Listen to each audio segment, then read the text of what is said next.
Hello guys, eto na naman tayo. So for today's video, isi-share ko sa inyo ang isang kakaibang adventure at experience na hindi ko pa nagagawa since sa pagsisimula ko ng vlogging career. Pumunta sa isang park na maraming mangroves, nagkape, namulot at naglinis ng mga kalat, nag-sightseeing sa ganda ng dagat, nagpahangin, nagpainit, sumayaw at nagpapawis sa tugtog ng Zumba at syempre, ang hindi nagpapauli sa lahat, ang masarap na salo-salo sa kainan. Pagkatapos ng engrande at mabusog na kainan ay ang napakasayang paraffol sa lahat. At sobrang nagustuhan ko ang aking napanalunan. At dito lang yan sa The Mangroves na matatagpuan sa Coastal Road, Matina Aplaya, Davao City. Ano, ready na ba kayo? Pero bago ang lahat, gusto ko muna magpasalamat sa lahat ng mga taong tumangkilik, nanood at nasiyahan sa mga vlog ko.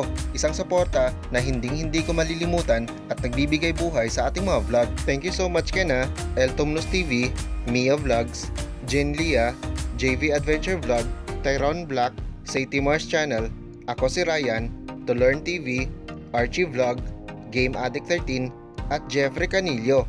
Maraming salamat po at sana'y mas lalo pa ninyo akong suportahan sa mga adventures ko at sana marami pa akong mga taong mabigyan ng inspirasyon at ligaya sa buhay. God bless! Well, at dito ko nasisimulan ng kwento. Napasobra ang gising ko ng 4 AM. Sinadya ko na talaga to dahil hirap na akong bumangon na maaga. Una akong naligo, nagbihis, nagprepare sa mga dadalahin ko tulad ng mga extrang damit at nagsapatos. Pagkatapos, si Mrs. naman ang sumunod.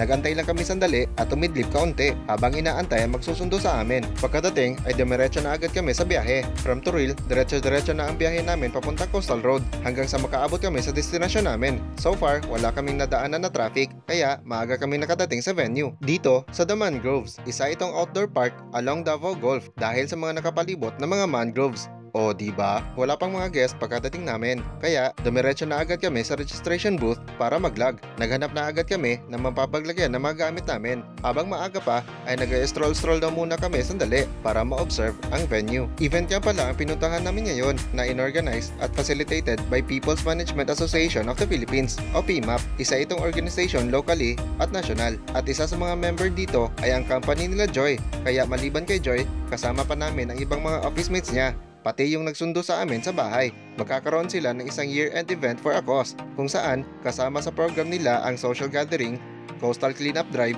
wellness dance tulad ng Zumba. What? Oo, Zumba at buffet brunch na pinaghalong breakfast at lunch. O diba? So far, sa pag-ikot-ikot namin, maganda naman ang venue, very accommodating and relaxing. At maganda ang venue sa mga corporate team buildings o outings, organizational activities tulad ng family at school reunion, birthdays and debut, wedding receptions, or even sa mga religious activities. At kaya nila mag-handle ng more or less 500 katao. At may mga choice of package din sila pagdating sa mga foods kung sakasakaling di na ninyo kaya magdala pa or mag-prepare ng mga pagkain para sa mga event nyo. O diba? Nasa 5,000 square meters lang ang venue, kaya di kami masyadong natagalan sa pagtutour namin. Nagkape lang kami sandali at maya lang ay nagsimula na agad ang event. Nag-opening prayer, kumanta ng Lupang Hinirang at konting opening remarks para official nang buksan ang program. At sinimulan na agad nila ang paunang activity, konting social gathering, announcements, at proceed na agad sa second activity for today, ang coastal cleanup drive. Lahat ng mga tables binigyan ng mga garbage bag para sa cleanup. Ang rule, kailangan daw namin punuin ang bag ng mga basura at kailangan namin ikutin ang buong mangroves. At sino daw hindi makakapuno ng garbage bag ay hindi daw makakasali sa brunch. Kaya dali-dali na kami sa pamumulat ng mga basura para punuin ang bag.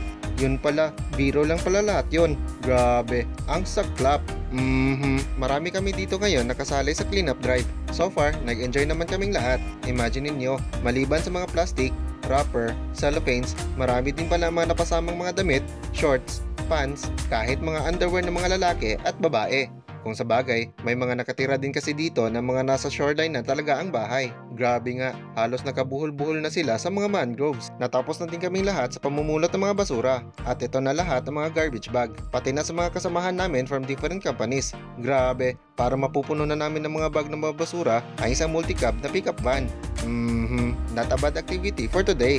At least, after the event, makakauwi kaming may tuwa sa mga puso namin dahil sa paglinis sa kapaligiran, especially dito sa mangroves. At least, nasiyahan na si Inang kalikasan dahil sa mga ginawa namin. Well, pagkatapos ng mangroves coastal cleanup drive namin, ay proceed na kaagad kami sa next activity. At yun ay walang iba, kundi ang Zumba. Hi! Kung sa bagay, matagal-tagal na ding hindi nakagalaw-galaw ang buong katawan.